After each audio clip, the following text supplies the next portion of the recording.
Here's my grocery list. This list was created for me automatically thanks to PantryOn.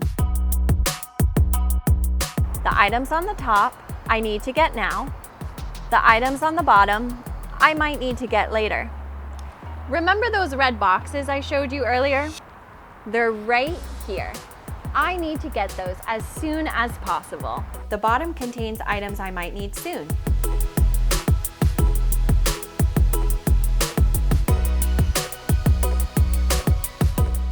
And since I'm already going out, I might as well get them now, get them while they're getting good.